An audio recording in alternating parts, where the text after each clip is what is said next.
পোশাক কাটিংয়ে আজকে আমরা আপনাদের সামনে ২ নম্বর চিত্র নিয়ে আসলাম।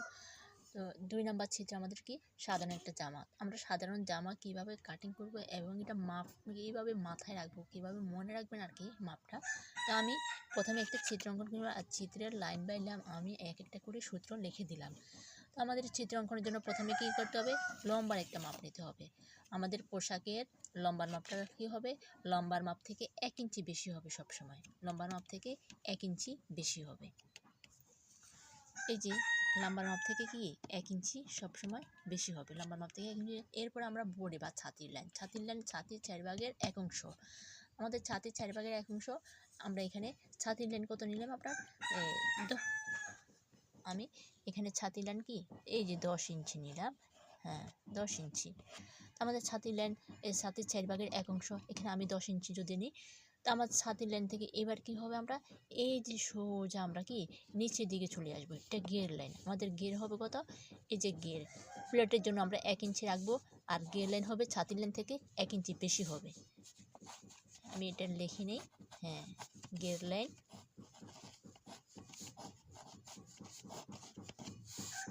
ছাতির লাইন থেকে ১ ইঞ্চি বেশি হবে। তার মানে ১০ যদি নিই, এখানে আমাদের কত হবে, ১১ ইঞ্চি হবে। হ্যাঁ এখানে আমাদের ১১ ইঞ্চি। এবার আমাদের কি হবে, এই যে ছাতির লাইন নিলাম আমরা, তারপর যে গের লাইন নিলাম। এবার আমরা এই যে উপরে, হ্যাঁ এটা ফুটের মাপ, আমরা ফুট নেব কত, ৬ ইঞ্চি। আর আমরা গলার উপরে অংশে কাটার জন্য কি রাখবো, ২ ইঞ্চি। এবার আমরা গলার নিচের দিকে কত কাটবো, নিচের দিকে কাটার জন্য নিলাম ৫ ইঞ্চি। আমাদের মোহরা হবে কত, ৮ ইঞ্চি। মোহরা ৮ ইঞ্চি নিলাম। এই যে গলা থেকে কাঁধ পর্যন্ত বা হাতার দিকে, আমাদের গাঁট থেকে হাতা দিয়ে একটু ঢালু থাকে, তো এই জন্য আমরা এখানে হাফ ইঞ্চি কি হাফ ডাউন করে দিলাম। আমরা মোহরা নিলাম ৮ ইঞ্চি। এরপরে আসেন আমাদের এখানে কি কোমরের মাপটা, যে আমাদের পোশাকের কি থাকে এখানে কোমর, ছাতির লাইন থেকে মানে আমাদের বডি থেকে এখানে কি আমাদের নার্ভ পর্যন্ত, এই যে কোমর লাইন, এটা হলো কি আমাদের কোমর লাইন। কোমর লাইন ছাতির লাইন থেকে ১ ইঞ্চি সবসময় কী হবে, কম হবে। এই কোমর লাইন ছাতির লাইন থেকে ১ ইঞ্চি সবসময় কম হবে।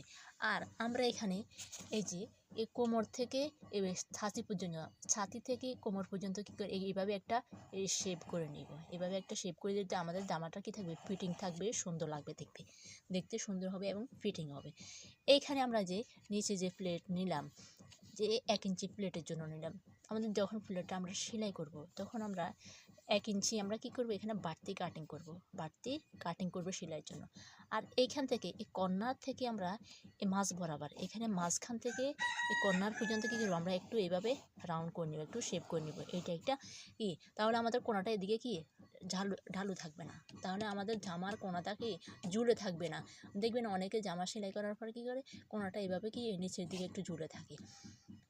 এবার দেখেন আমাদের পুরোটা চিত্রে এভাবে যখন আমরা জামার ভিতরে একটা জামার বা একটা পোশাকের যখন এভাবে আমরা কাপড় ভাঁজ করে নিব, কাপড়টা আমাদের হবে কত ভাঁজ, ২ ভাঁজ হবে। কাপড় হবে আমাদের কত, ২ ভাঁজ।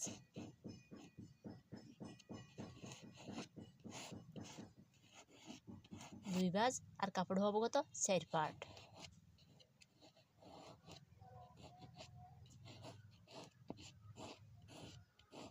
দুই ভাঁজ ৪ পার্ট হবে। অবশ্যই আমরা কাপড় যখন ভাঁজ করব তখন আমাদের কাপড়ের ভাঁজ এপাশ থাকবে, ভাঁজের পাশটি আমাদের সামনের দিকে থাকবে। আর আমাদের এই যে খোলার সাইড, মানে এ পাশে প্রত্যেকটা পার্ট এক একটা করে কি আমরা খুলে খুলে দেখতে পারবো। এই পার্টগুলো কি আর একটু এদিকে থাকবে, সামনের দিকে থাকবে আর কি। আমরা কাপড়টা অবশ্যই এভাবে রাখবো, এভাবে ভাঁজ করব, এভাবে আনে এভাবে একটা একটা করে ভাঁজ করব।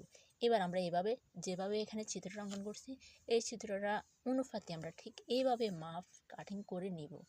অবশ্যই আপনারা পোশাকের মাপ নেবেন, পোশাকের মাপটা আপনাদের পারফেক্ট হবে।